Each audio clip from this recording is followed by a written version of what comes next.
Hello dear students, welcome back to my YouTube channel Bhakti's all chemistry. Student, आज इस video में हम लोग डिस्कस करेंगे बायोमोलिक्यूल चैप्टर्स का लेक्चर नंबर 4।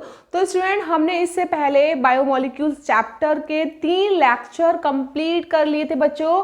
3 लेक्चर हमने अच्छे से समझे थे और आज ये इसका 4th लेक्चर है। इसके अंदर हम लोग टॉपिक पढ़ेंगे, वो पढ़ेंगे आज विटामिन्स और आपका न्यूक्लिक एसिड। ये 2 टॉपिक हम इस लेक्चर में कवर करेंगे बच्चों। और जब इसका लास्ट 5th लेक्चर बचेगा उसमें हम लोग पढ़ेंगे प्रोटीन का स्ट्रक्चर। ठीक है बेटा। तो हमने इससे पहले वाले लेक्चर में स्टूडेंट्स क्या पढ़ा था कि मतलब प्रोटीन का सिंथेसिस किससे होता है, अमाइनो एसिड क्या होते हैं, क्लासिफिकेशन अमाइनो एसिड का क्या होता है, कैसे अमाइनो एसिड मिलकर डाइपेप्टाइड ट्राइपेप्टाइड बॉन्ड की फॉर्मेशन करते हैं, फिर उससे आपका एक बनता है पॉलीपेप्टाइड। तो स्टूडेंट्स, ये हमने लास्ट इसके लेक्चर में डिस्कस किया था, लेक्चर नंबर 3 में।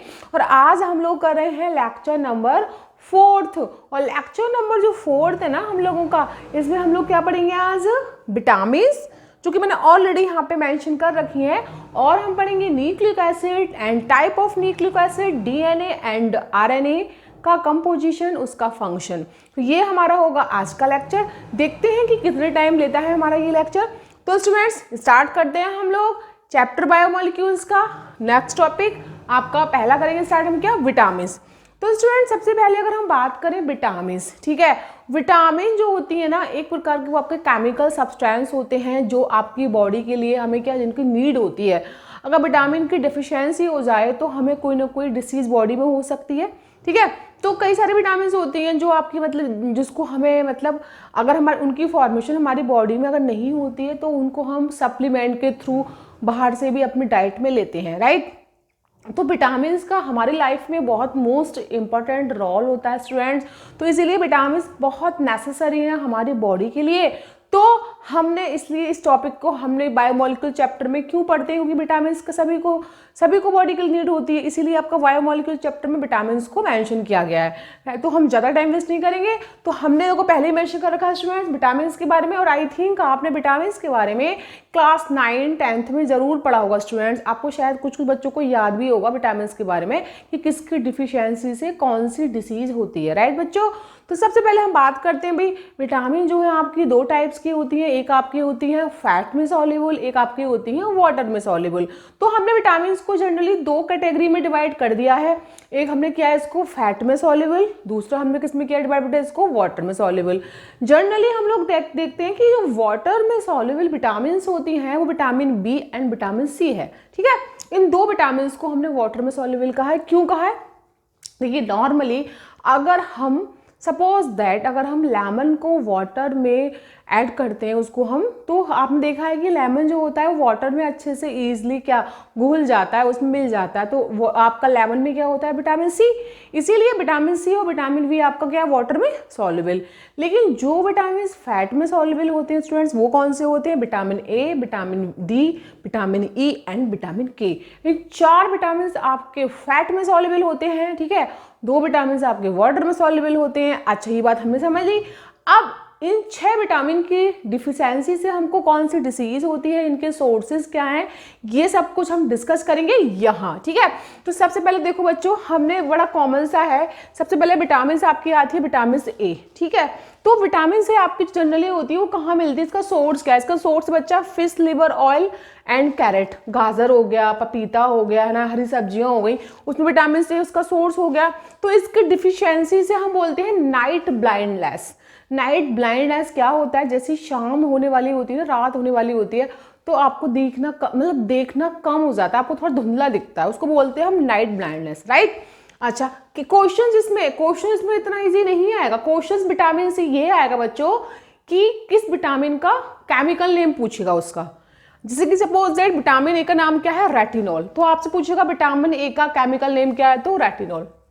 ठीक है, फिर पूछेगा विटामिन V1। विटामिन V1 किस में मिलता है, ईस्ट में, मिल्क में, ग्रीन वेजिटेबल्स में। विटामिन वी की कमी से कौन सी डिसीज होती है, बेरी, राइट।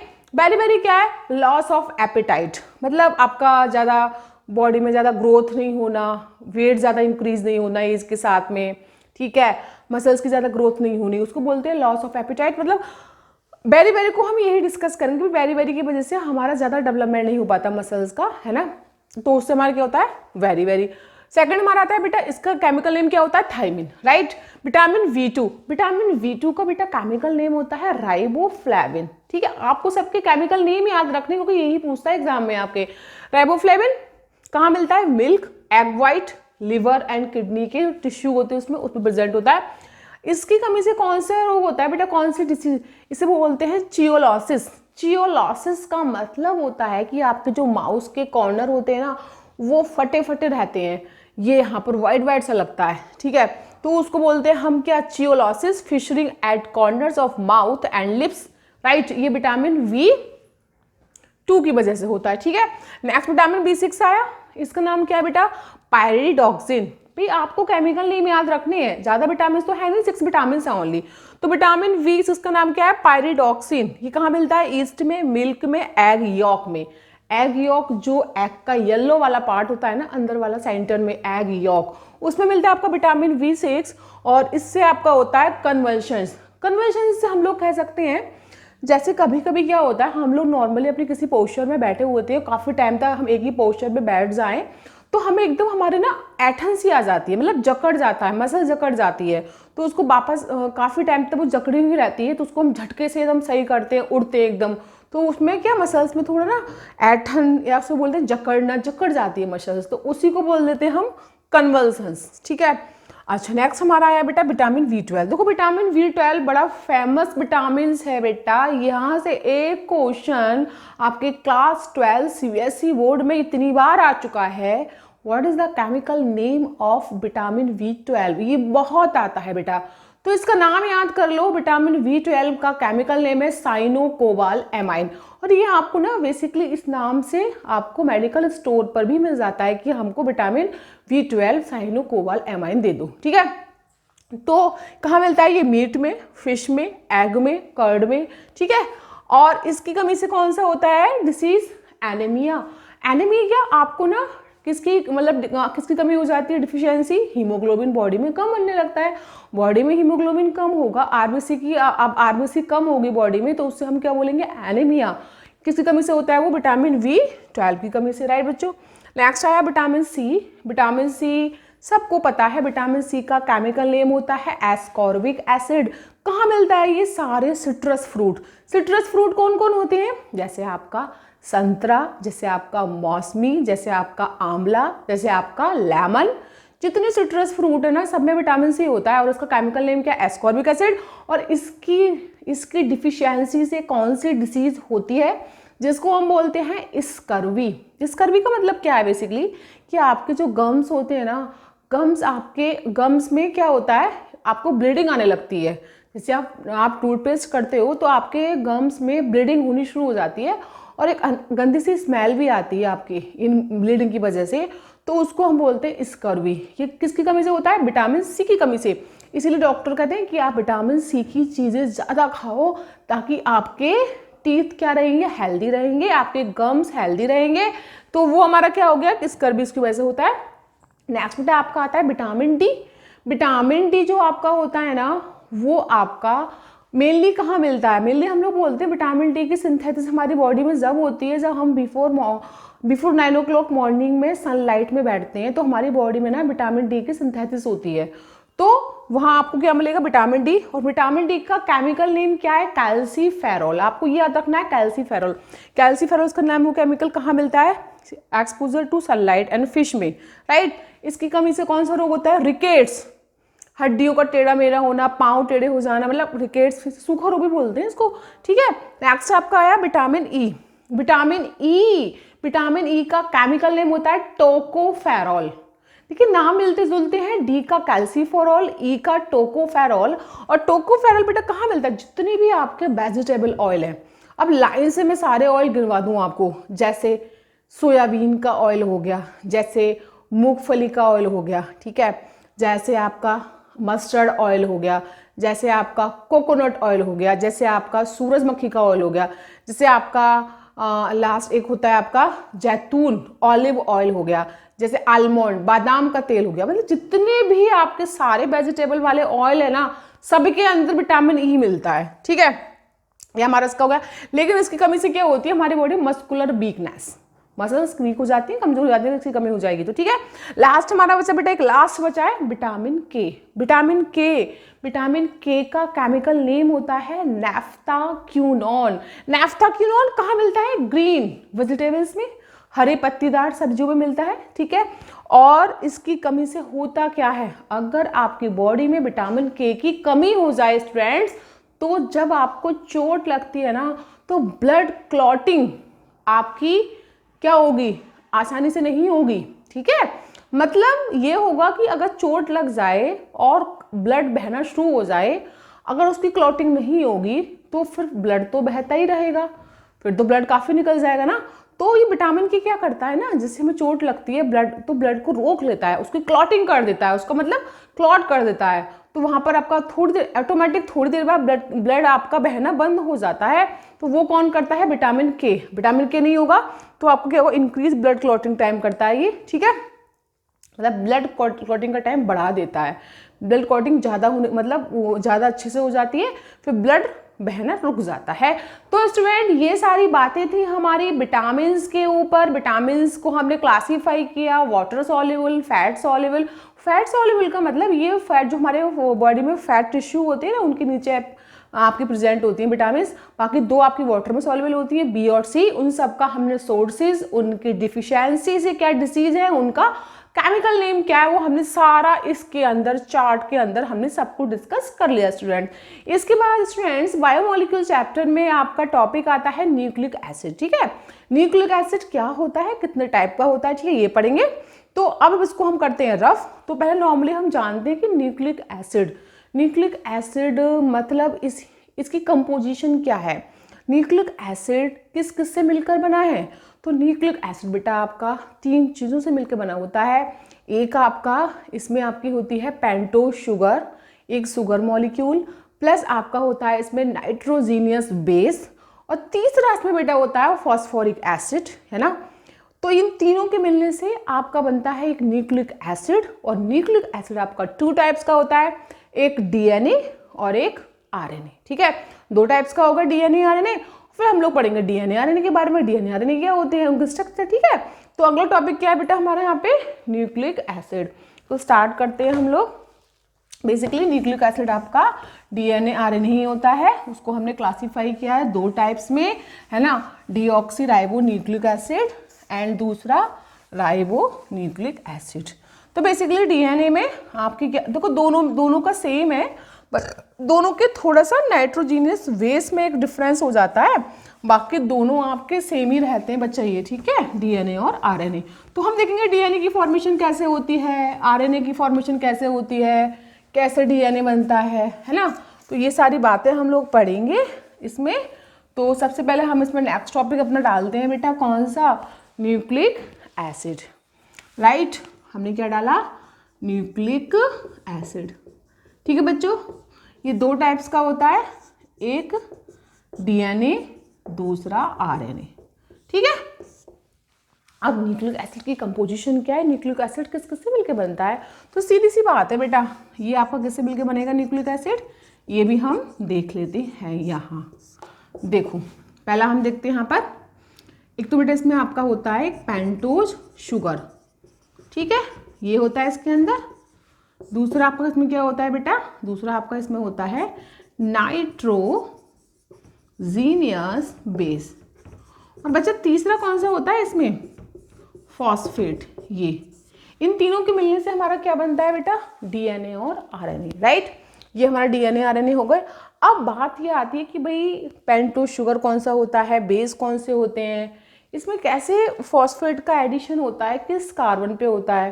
तो ये सारी बातें हम डिस्कस करेंगे इसमें, और हमें कुछ नहीं करना, बस हमें इतना पता चल गया कि न्यूक्लिक एसिड की जो कंपोजिशन है वो 3 कंपोनेंट से मिलकर बनता है, pentose sugar plus nitrogenous base and आपका फॉस्फेट।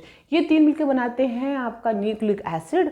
और न्यूक्लिक एसिड आपका 2 टाइप्स का होता है, डीएनए प्लस आरएनए। राइट, तो पहले हम इसके देखेंगे, इसमें जो शुगर यूज होती है ना बेटा वो कौन सी होती है ना, उस शुगर के बारे में पढ़ेंगे सबसे पहले हम लोग। ठीक है, या फिर हम लोग पढ़ सकते हैं, हाँ, या हम ऐसा भी कर सकते हैं, शुगर तो पढ़ लेंगे, पहले हम पढ़ते हैं नाइट्रोजीनियस बेस। देखो बेसिकली ये ना आपका टॉपिक बिल्कुल डिट्टो ऐसा बायो में है, बायो क्लास 11th में आपके बायो में बायोमोलिक्यूल चैप्टर है, उसमें आपको देखने को ये सारा मिल जाएगा, ठीक है। तो आपने बस जिन बच्चों ने बायो में पढ़ रखा होगा ना उनको बड़ा आसान लग रहा होगा ये, ठीक है, मैथमेटिक्स वालों को नहीं लग रहा होगा इतना। तो हम पढ़ेंगे नाइट्रोजीनियस बेस, ये क्या होते हैं, ठीक है, ये बड़े इंटरेस्टिंग है दोनों, ठीक है। टॉपिक छोटा है बेटा, जल्दी हो जाएगा, है ना, ज़्यादा लेंथी नहीं कराएंगे इसको। तो सबसे पहले बेटा हमारा आता है इसमें नाइट्रोजीनियस बेस। इसको बेटा हमने दो टाइप में बांट दिया है, किस किस में, एक प्यूरिन्स और दूसरा पायरिमिडिन्स, इन दो में बांट दिया हमने, ठीक है। प्यूरिन्स बेटा कौन कौन आती हैं आपके, प्यूरिन्स आपके दो टाइप्स के होते हैं, ये भी देख लेते हैं, एडेनिन, दूसरा आपका कौन सा होता है, ग्वानिन, ठीक है। इसमें कौन आते हैं बेटा, पायरिमिडिन्स आपके, ये आपके हो गए 3 टाइप्स के, cytosine, thymine and uracil, right. ये हमारे हो गए बेटा नाइट्रोजीनियस बेस, ठीक है। अब बात ये आती है कि नाइट्रोजीनियस बेस तो है ये, ठीक है, ये दोनों किस में मिलते हैं, डीएनए आरएनए में, ये दोनों किस में मिलते हैं, डीएनए आरएनए में, ये मिलता है ओनली डीएनए में और ये मिलता है ओनली आरएनए में, बस आपको ये डिफरेंस याद करना है। बेसिकली ये 9th क्लास में भी है, साइंस में, बायो में, वहाँ भी पढ़ा होगा आपने बचपन में, तो ये कोई नई चीज़ नहीं है। तो इसमें हमें सबसे पहले देखना बेटा इसका स्ट्रक्चर। देखो बेटा जो प्यूरिन्स होते हैं ना, ये 2 रिंग वाले कंपाउंड होते हैं। पहले बेटे इसमें बनाओ आप 6 रिंग वाली बेंजीन की तरह बना दी 6 रिंग, और इससे बनाओ बेटा आप 4 रिंग वाली, ये आपने इसकी बना दी 4 रिंग, 1 2 3 4 इसमें हो गए, 1 2 3 4 5 6 इसके हो गए, 6 इसके हो गए, 4 इसके हो गए, टोटल कितने हो गए 10। अब इसमें ध्यान देना है कि हमने 6 और 4 2 रिंग बना ली, और इसमें नंबरिंग ऐसे करोगे 1 2 3 4 5 6, यहाँ पर 7 8 एंड 9, ठीक है। अब इसमें होता क्या है बेटा, 1 पर यहाँ और 3 पर यानी कि यहाँ, ठीक है, और 7 पर यानी कि यहाँ, और 9 पर यानी कि यहाँ, ठीक है बेटा। यहाँ पर आपका कौन होता है बच्चा, यहाँ पे आपके होते हैं नाइट्रोजन। तो आपको बेसिकली देखो नाइट्रोजन है, नाइट्रोजन प्रेजेंट है तभी तो ये बेस है, जहाँ पर नाइट्रोजन प्रेजेंट होगा वो तो बेस होगा, क्योंकि नाइट्रोजन के पास में क्या होता है बच्चा, लॉन पेयर, और जिसके पास लॉन पेयर होता है तो लुईस कहते हैं, जिसके पास लॉन पेयर वो क्या है, लुईस बेस, ठीक है। यहाँ पर 1 2 3 4 नाइट्रोजन है, 1 3 7 9 पोजीशन पर, that means it is a nitrogenous base. कौन सा वाला, प्यूरिन्स बेस, राइट। तो 1 3 7 9 पर। अच्छा तो फिर पिरामिडिन्स में क्या होता है, पिरामिडिन्स में एक ही रिंग होती है, जैसे बेंजीन में होती है ना 6 कार्बन वाली, वैसे इस डिट्टो यहाँ पर बेंजीन तो नहीं बोलेंगे, लेकिन मैं आई नो बेंजीन नहीं बोलेंगे इसको, लेकिन एज लाइक जैसे बेंजीन में हम 6 ड्रॉ करते हैं वैसे इसमें 6 ड्रॉ करेंगे, बस कहने का मतलब ये है, ठीक है। तो ये हमारा हो गया। इसमें कहाँ पर होती है, ओनली 1 और 3 पर, ठीक है। ये 1 ये 2 ये 3 ये 4 ये 5 एंड 6। तो बेटा 1 पर रहेगी नाइट्रोजन और आपकी 3 पर रहेगी 1 और 3, ठीक है। तो ये हमारी बेटा क्या हो गई, ये हमारी हो गई पिरामिडिन्स। तो पिरामिडिन्स में आपका 1 और 3 पे क्या होता है, प्रेजेंट आपका एन होता है बच्चा, ठीक है। कौन सी पोजीशन पर, 1 और 3 पर।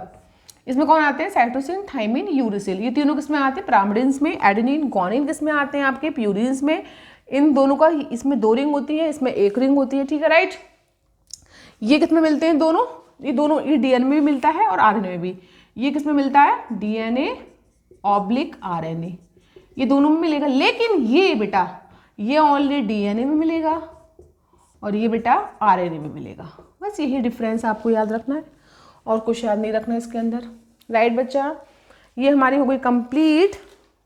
अब हम जरा सा चलते हैं, ये तो हमने डिस्कस कर लिया भाई, न्यूक्लिक एसिड के अंदर 3 कंपोनेंट होते हैं, एक आपका बेस, एक आपका शुगर, एक आपका फॉस्फेट मॉलिक्यूल, और हमने उसके अंदर जो बेस होता है इसको कहते हैं नाइट्रोजीनियस बेस, उसको हमने पढ़ लिया।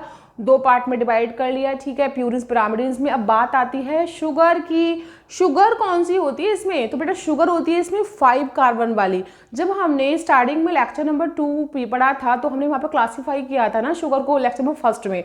तो हमने on the basis of carbon में क्लासीफाई किया कि ट्रायोज, टेट्रोज, पेंटोज। उसमें पेंटोज शुगर होती है बेटा, इसके अंदर 5 कार्बन होते हैं। देखो मैंने आपको ग्लूकोज में फ्रक्टोज पढ़ाया था बच्चा, तो फ्रक्टोज में मैंने क्या बोला कि फ्रक्टोज जो शुगर है ना, तो फ्रक्टोज में आपके हमने 5 कार्बन की रिंग बनाई थी और उसमें एक ऑक्सीजन लिया था। तो वही यहाँ पे बेटा शुगर मॉलिक्यूल वैसा ही बनेगा एज लाइक फ्रक्टोज, राइट बच्चा। तो यहाँ पे हम देखते हैं बेटा इसको, हम चलते हैं अब शुगर की तरफ। शुगर की तरफ मूव ऑन करेंगे हम लोग और देखते हैं कि शुगर हमका मॉलिक्यूल स्ट्रक्चर कैसे बनेगा, कौन सी किस्में होगी, ठीक है बेटा। तो शुगर में अगर बात करूं मैं यहाँ पे बेटा, तो यहाँ पे जो हमने फ्रक्टोज का बनाया, जिन बच्चों ने मेरी वीडियो देखी होगी ना, उसमें मैंने फ्रक्टोज का स्ट्रक्चर सिखाया बेटा।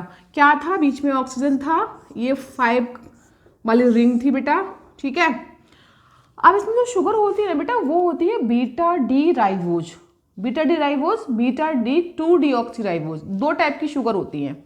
अगर हम आरएनए की बात करें, मॉलिक्यूल तो बिल्कुल फ्रक्टोज जैसा ही है, जो फ्रक्टोज का मॉलिक्यूल था वैसा ही है। देखो 1 2 3 4 5 आपकी रिंग है, 5 मतलब वो है आपके कार्बन भी, यहाँ पर ऑक्सीजन है। लेकिन बीटा के हमने वहां भी पढ़ा था ना, फ्रक्टोज में बीटा के लिए ऊपर क्या होता है? OH, यहाँ पर H, यहाँ पर H, यहाँ पे OH, यहाँ पर भी इसमें H OH होगा बेटा, यहाँ पे होगा ऊपर CH2OH एंड H।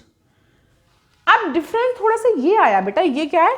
बीटा पर है ना, OH ऊपर है, तो बीटा डी है ना, बीटा इसका नाम क्या है? Ribose sugar. लेकिन डिफरेंस क्या आया बेटा? बस फ्रक्टोज में और इसमें एक ही डिफरेंस है और कोई डिफरेंस नहीं है। जो हम फ्रक्टोज का हमने साइक्लिक स्ट्रक्चर बनाया था एज लाइक ये वैसा ही है, लेकिन क्या डिफरेंस है? फ्रक्टोज के अंदर कार्बन नंबर 3 पर OH ऊपर था, H नीचे था। लेकिन इसमें बीटा डी राइबोज शुगर में क्या है? H ऊपर है, OH, बस यही डिफरेंस है, कोई डिफरेंस नहीं है। तो ये किसके अंदर होती है बेटा शुगर? आपकी आरएनए के अंदर, राइट बच्चा। ये आपकी आरएनए के अंदर होती है। तो डीएनए में क्या डिफरेंस है? शुगर तो डीएनए में भी होती है, बस डिफरेंस ये है जो 2 नंबर पे ऑक्सीजन है बेटा, ये गायब हो जाता है, तभी उसका नाम हो जाता है बीटा डी 2 डीऑक्सी राइबोज। बनाते हैं उसका स्ट्रक्चर, उसका बड़ा आसान है, ऐसे करोगे आप, फिर यूं करोगे, ठीक है। फर्स्ट पे वही दिखाओगे OH, सेकंड पे जो H के बाद OH दिखाओगे तो वहां पे सिंपल H दिखाओगे, ऑक्सीजन को आप हटा दोगे इसमें से, ठीक है। और यहाँ पे कौन आएगा आपका? H OH, सेम वही, यहाँ पे क्या आएगा?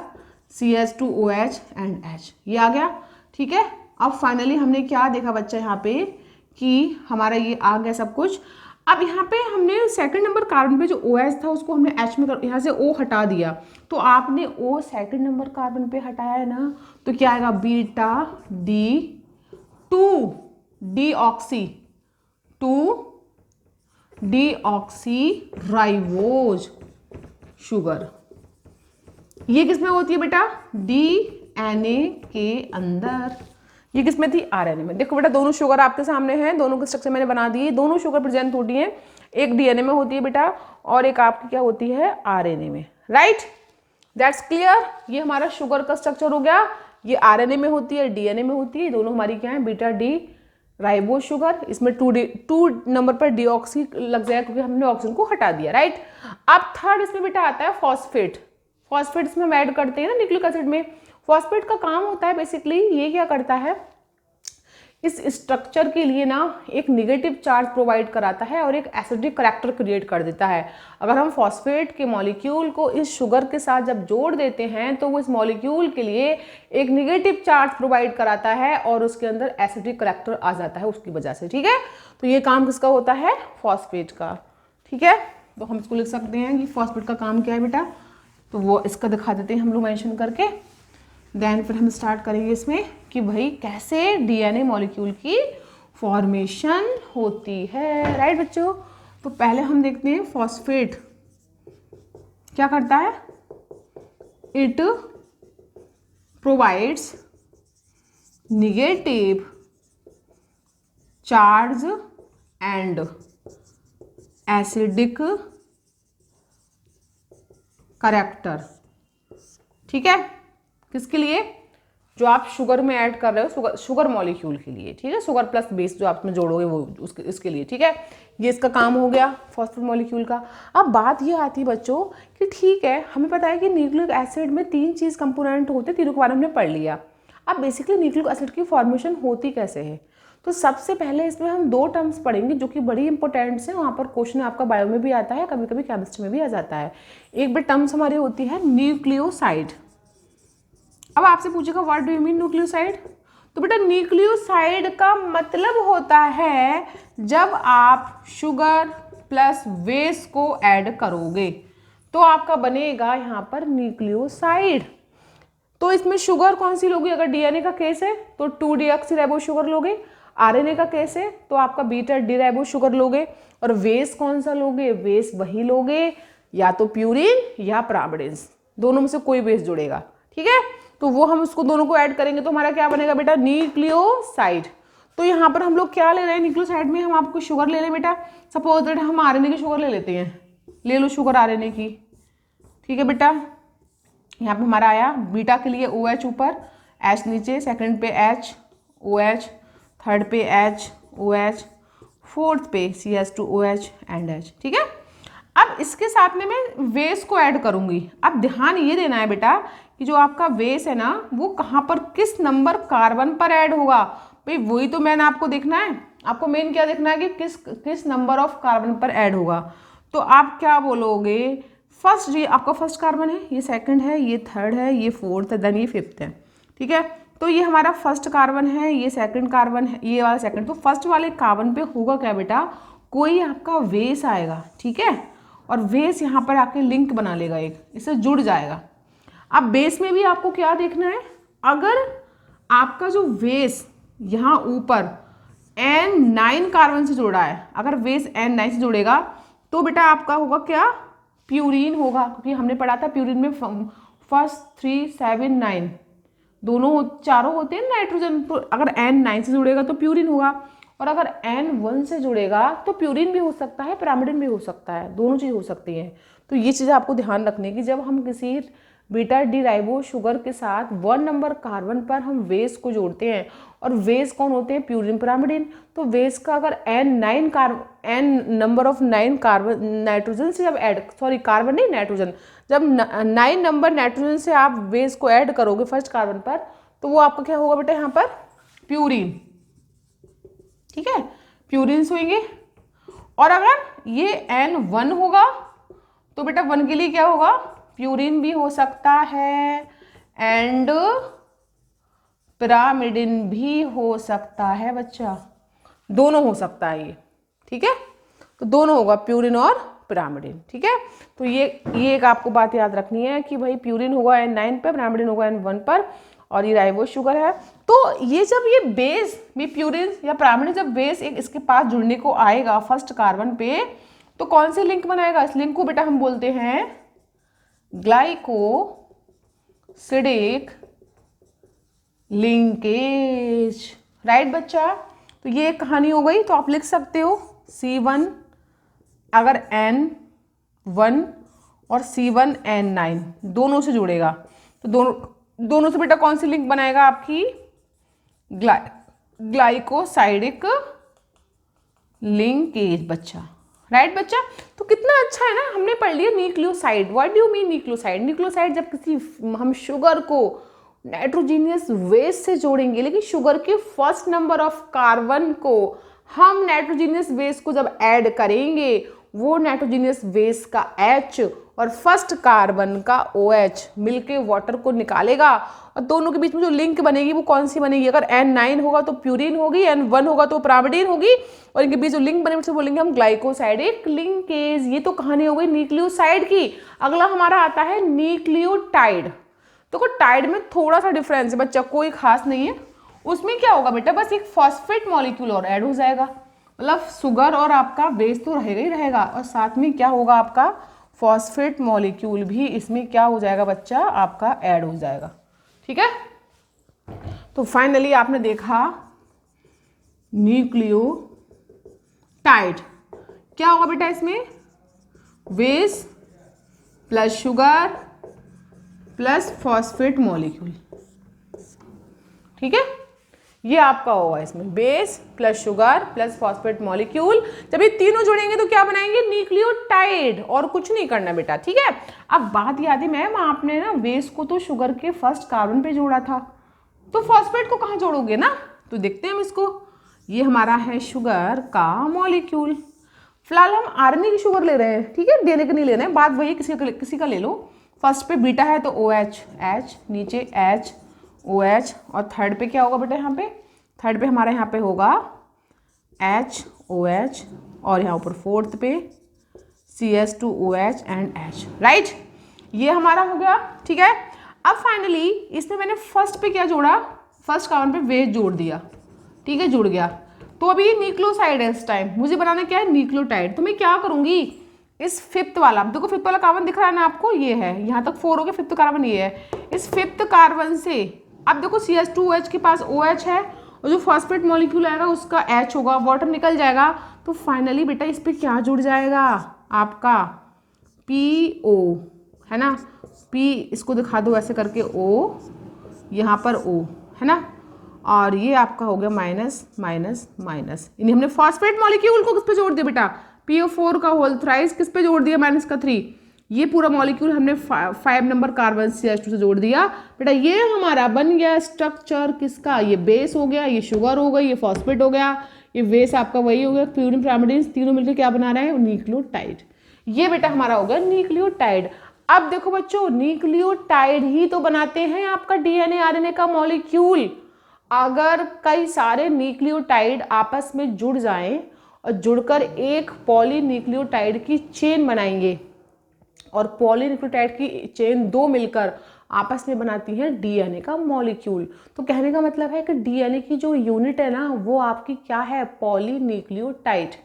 मतलब न्यूक्लियोटाइड है, कई सारे न्यूक्लियोटाइड मिलके एक बनाते हैं पॉलीन्यूक्लियोटाइड। तो हम कह सकते हैं कि DNA की यूनिट क्या है, न्यूक्लियोटाइड, ठीक है। तो ये हमारी बात हो गई एक न्यूक्लियोटाइड की। अब मैं इस एक न्यूक्लियोटाइड को दूसरे न्यूक्लियोटाइड से जोड़ूंगी तो मेरा क्या बनेगा, डाई न्यूक्लियोटाइड, जो कि हमने प्रोटीन में पढ़ा था कि एक अमीनो एसिड दूसरे जुड़ा तो डाईपेप्टाइड, 3 से जुड़ा तो ट्राईपेप्टाइड, तो वहां पर एक लास्ट में क्या बनती है, पॉलीपेप्टाइड चेन, फिर क्या बनता है, प्रोटीन का मॉलिक्यूल। तो सेम कंडीशन बेटा यहाँ पर है। अगर एक, अब मैं इसको दूसरे वाले से ऐड करूंगी तो इसको मैं ऊपर ले लेती हूँ बेटा, ठीक है, इसको हम लेते हैं ऊपर। क्लियर बच्चा। तो हमने क्या देखा स्टूडेंट, ये मेरे पास एक था न्यूक्लियोटाइड, मैं दूसरा सेम यहाँ पे लेती हूँ, इसका ये रहा। बड़ा आसान है, कुछ नहीं, इसमें समझना है। फर्स्ट पे OH H, बेटा यहाँ से जब ये बेस जुड़ेगा ना तो OH हट जाएगा। क्यों, जब बेस जुड़ेगा तो बेस का H और इसका OH वाटर के फॉर्म में निकल जाएगा। ये मैं आपको यहाँ पे बताना भूल गई थी। ये OH है, इससे हमने बेस जोड़ा, यहाँ पे ये जुड़ा हुआ है बेस फर्स्ट कार्बन पे, यहाँ पे सेकंड पे आपका वही HOH, थर्ड पे वही HOH, एंड फोर्थ पर बेटा CS2OH एंड H, ठीक है। इस फिफ्थ पे OH को हटा दो और ये क्या जोड़ोगे, ये वाला कम बनाओगे मॉलिक्यूल, ऑक्सीजन, ये आपका oxygen, oxygen minus minus minus, double bond O, ठीक है। ये हमने फॉस्फेट का मॉलिक्यूल 5 नंबर कार्बन पे जोड़ दिया, फर्स्ट पे बेस जुड़ा हुआ है, यहाँ से OH गायब हुआ क्योंकि यहाँ का OH और इसका H वाटर के फॉर्म में निकल गया, ठीक है। तो ये बॉन्ड कौन सी बनी बेटा, हाँ ये तो देखो, ये बॉन्ड कौन सी बनी, ये वाली जो बॉन्ड बनती है ना इनके बीच में बेटा, इसको बोलते हैं फॉस्फो, ये भी जानना जरूरी है, फॉस्फो एस्टर बॉन्ड, ठीक है। अब बेटा एक न्यूक्लियोटाइड ये रहा आपका, दूसरा न्यूक्लियोटाइड ये रहा आपका, ये दोनों न्यूक्लियोटाइड आपस में कैसे, कौन सी कार्बन से जुड़ेंगे, मैटर ये करता है, हमें ये ध्यान रखना है।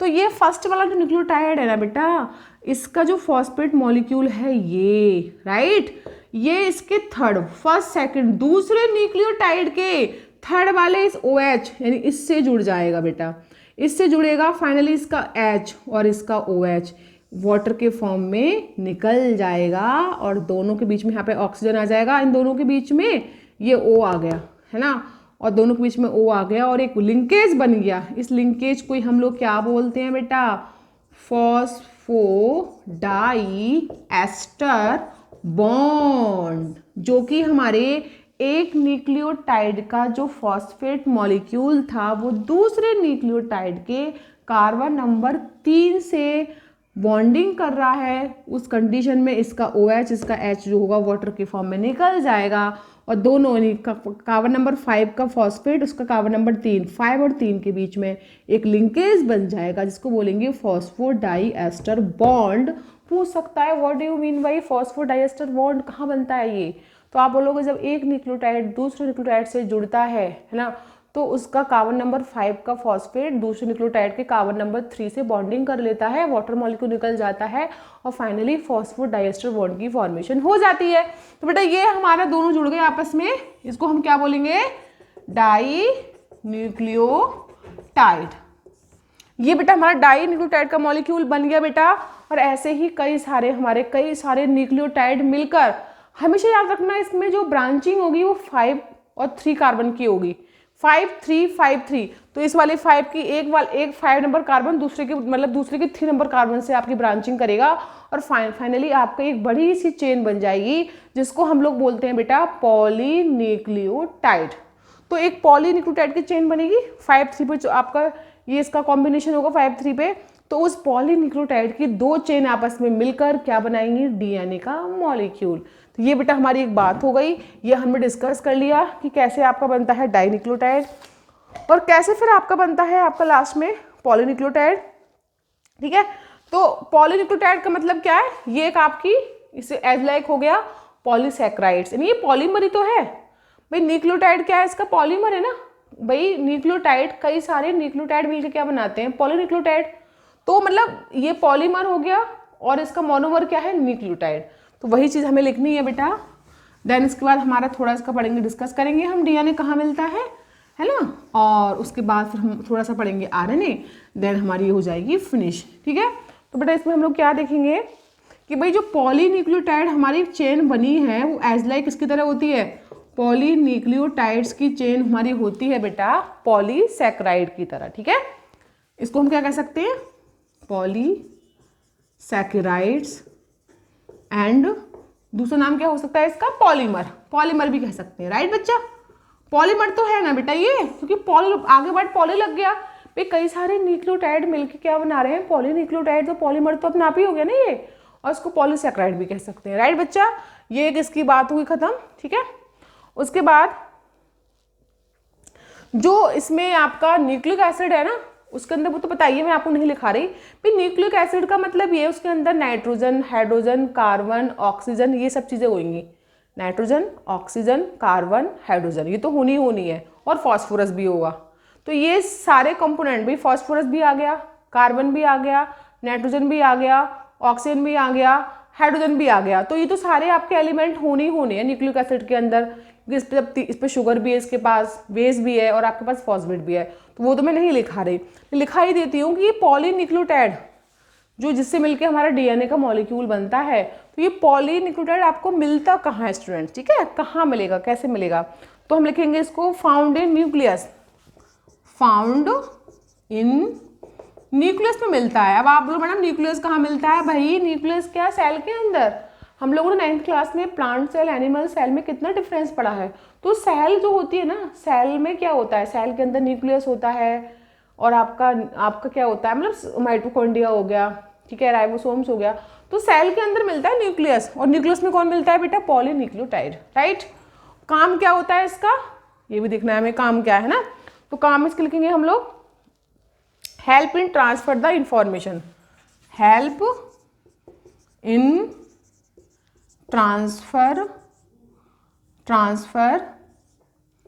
इंफॉर्मेशन। इसका काम है इंफॉर्मेशन को ट्रांसफर करना, ये हेल्प करता है उसमें, है ना। जो भी आपकी इंफॉर्मेशन होती है ना, उनको ट्रांसफर करता है कौन? पॉलीन्यूक्लियोटाइड। कहाँ मिलता है आपका? न्यूक्लियस में। न्यूक्लियस कहाँ होता है? सेल के अंदर।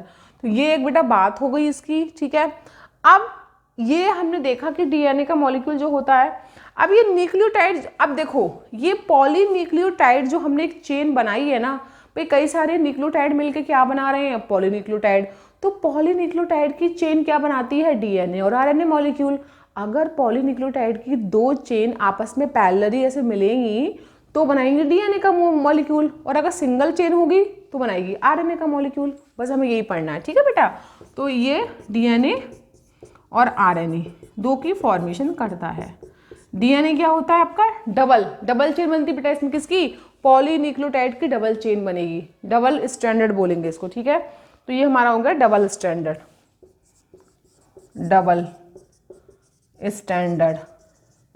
और ये क्या बनता है बेटा? सिंगल। तो ये हमारा हो गया सिंगल स्टैंडर्ड।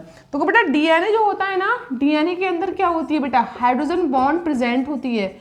ये पूछ सकता है आपसे एग्जाम में, ये आपको पता होना चाहिए। लेकिन आरएनए में तो सिंगल ही है ना चेन, तो इसके अंदर क्या होती है? Hydrogen bond not present, hydrogen bond not present. और ये तो बताइए कि आपके इसके अंदर क्या होता है? थाइमीन होता है, वो आपके इसमें क्या होता है? थाइमीन होता है, और इसके साथ में यूरिसिल होता है। फोर्थ बेस जो होता है वो दोनों में चेंज होता है, बाकी 3 बेस आपके सेम रहते हैं, ठीक है। ये तो बेटा आपको पता ही है, ठीक है। तो बस ये आपको थोड़ा हाइड्रोजन बॉन्ड का ध्यान रखना है बेटा। ये तो आपको पता ही है कि इसके अंदर क्या होता है बेटा? थाइमीन बेस होता है, और इसमें थाइमीन नहीं होके इसमें कौन सा होता है बेस बेटा? यूरेसिल, राइट बच्चा। ये हमारा हो गया बेटा डीएनए आरएनए के बारे में एक छोटी सी बात कि हाइड्रोजन बॉन्ड किसमें प्रेजेंट होती है, किसमें नहीं होती है। अगला हमारा आता है बेटा, थोड़ा सा हम पढ़ेंगे डीएनए के बारे में, कि आखिर डीएनए का मतलब कैसे उसकी प्रॉपर्टीज होती हैं, क्या वो देखेंगे थोड़ा सा, ठीक है। तो हमने देखा कि बेसिकली न्यूक्लियोटाइड, कई सारे न्यूक्लियोटाइड्स मिलके बनाते हैं एक पॉलीन्यूक्लियोटाइड की चेन, और 2 पॉलीन्यूक्लियोटाइड की चेन मिलके बनाती हैं एक डीएनए का मॉलिक्यूल। तो डीएनए को हम लोग क्या बोलते हैं बेटा? डबल स्ट्रैंडर्ड हेलिक्स स्ट्रक्चर बोलते हैं। तो कुछ पढ़ेंगे इसके बारे में बातें हम डीएनए के बारे में, देन हमारा लेक्चर फिर क्या हो जाएगा बेटा? फिनिश, राइट बच्चा। तो क्या पढ़ेंगे? DNA is a long polymer of, लंबा पॉलीमर होता है ना। DNA is a long polymer of deoxy ribo nucleotide. भाई अगर हम आरएनए की बात करेंगे तो राइबो न्यूक्लियोटाइड आएगा, और डीएनए की बात करेंगे तो डीऑक्सी राइबो शुगर थी ना, वो आपके किसमें कन्वर्ट हो गई?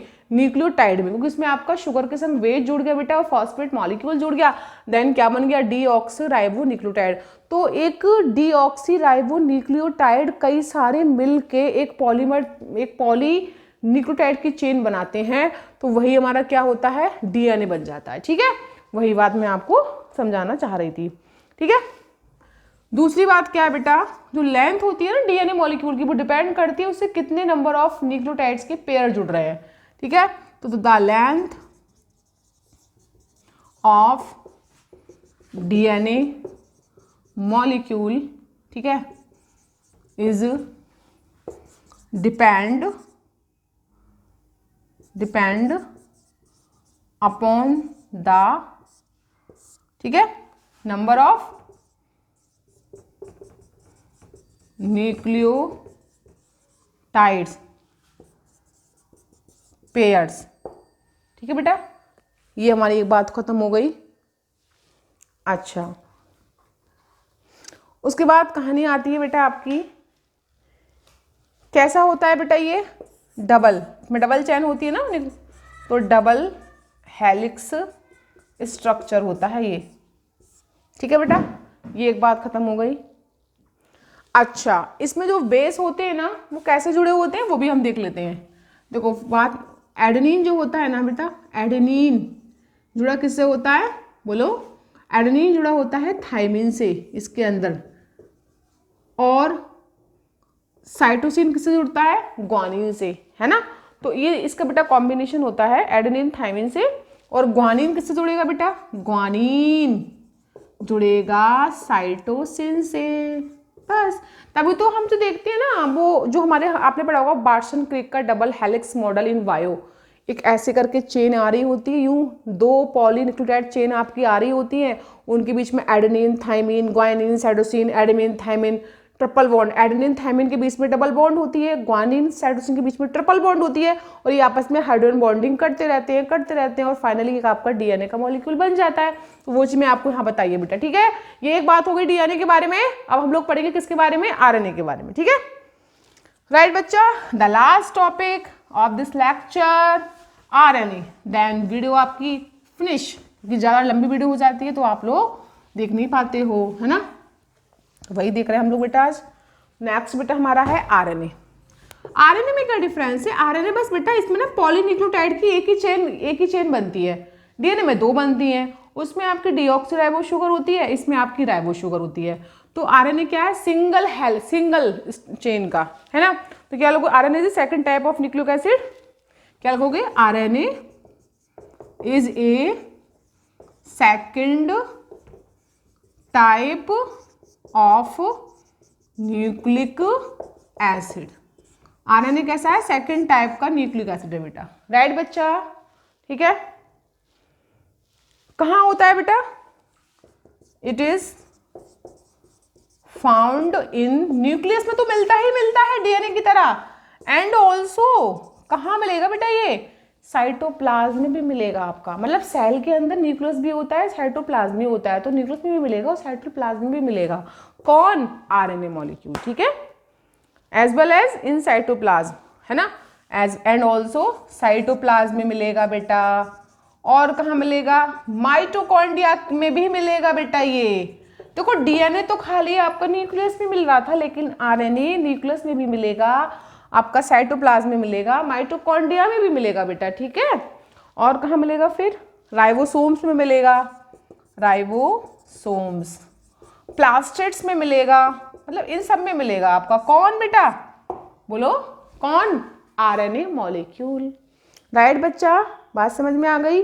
ये एक हमारी एक बात हो गई आरएनए मॉलिक्यूल की। भाई आरएनए हमारा second type of nucleic acid होता है, इसका स्ट्रक्चर हमारा सिंगल स्ट्रैंड होता है, डबल, इसमें 2 चेन नहीं होती, इसमें पॉलीन्यूक्लियोटाइड की एक ही सिंगल चेन होती है, ठीक है। और ये आपका न्यूक्लियस के साथ साथ आपका साइटोप्लाज्म, आपका माइटोकॉन्ड्रिया, आपका राइबोसोम सब में मिलता है, राइट बच्चा, ठीक है। और इसका एक फंक्शन लिखेंगे हम लोग, क्या? ये ना कुछ जेनेटिक इंफॉर्मेशन को कैरी करता है, ठीक है। तो क्या लिखेंगे? The carry genetic information, they carry the genetic information, they carry genetic information in, किसमें? वायरस के अंदर, है ना, इन सम वायरसेस, इन सम वायरसेस। जैसे बेटा कौन कौन से वायरस थे आपको पता ही होगा, नॉर्मली वायरस, जैसे कि आपका कोरोना वायरस, सबसे अच्छा एग्जांपल लेते हैं हम लोग कोरोना वायरस का, ये ले लेते हैं, कोई और नहीं तो कोरोना वायरस। तो कोरोना वायरस से हम जो जेनेटिक इंफॉर्मेशन लेते हैं तो हम उसके आरएनए से लेते हैं बेटा, बोलो जेनेटिक इंफॉर्मेशन लेंगे ना। अब कोरोना वायरस जब चला था तो कोरोना वायरस के अंदर जो आरएनए था, तो उस आरएनए से हम उस कोरोना वायरस की जेनेटिक इंफॉर्मेशन जान रहे थे, तभी तो उससे हम आगे मेडिसिन की डिस्कवरी कर पा रहे थे। तो फाइनली हमने क्या देखा बेटा कि भाई आरएनए जो है ना, इसका सबसे ज़्यादा इसका रोल है ना, वो ये है कि जेनेटिक इंफॉर्मेशन इससे हम ले सकते हैं। अब वायरस आपका HIV वायरस हो गया, आपका कोरोना, जो भी आपके वायरस होते हैं ना, तो सारे वायरस में अगर उस वायरस का आप आरएनए देखो, उस आरएनए का चेक करो, तो उस आरएनए से ना उस वायरस की जो जेनेटिक इंफॉर्मेशन है ना, वो मालूम पड़ जाती है। फिर उसी के हिसाब से हम मेडिसिन की डिस्कवरी करते हैं, मेडिसिन को सर्च करते हैं, मेडिसिन को प्रिपेयर करते हैं लैब में। तभी हमारा कोरोना वायरस में भी हमने यही देखा था, जेनेटिक इन्फॉर्मेशन देखी थी उसकी, राइट। थोड़े यहाँ पे गंदा सा लिख गया, लेकिन आप समझ जाना मैं बोल रही हूँ जेनेटिक इन्फॉर्मेशन। तो बेटा ये एक बात थी हमारी किसकी? आरएनए की, कि आरएनए आपका क्या होता है? आरएनए आपका the second type of nucleic acid. इसका स्ट्रक्चर कैसा होता है? आपका एक सिंगल पॉलीन्यूक्लियोटाइड चेन होती है, डीएनए में डबल चेन होती है, उसे बोलते हैं आपको डीएनए मॉलिक्यूल। और इसमें क्या है? ये हमारी ये जेनेटिक इन्फॉर्मेशन भी देता है आरएनए, किसके केस में? से वायरस के केस में। जितने भी वायरस है उनके अंदर हम जो आरएनए होता है ना, उसको देखते हैं और उसके अंदर हमें क्या मिलती है? उसकी जेनेटिक इन्फॉर्मेशन। तो बेटा ये एक बात हो गई। मिलता कहाँ है आरएनए?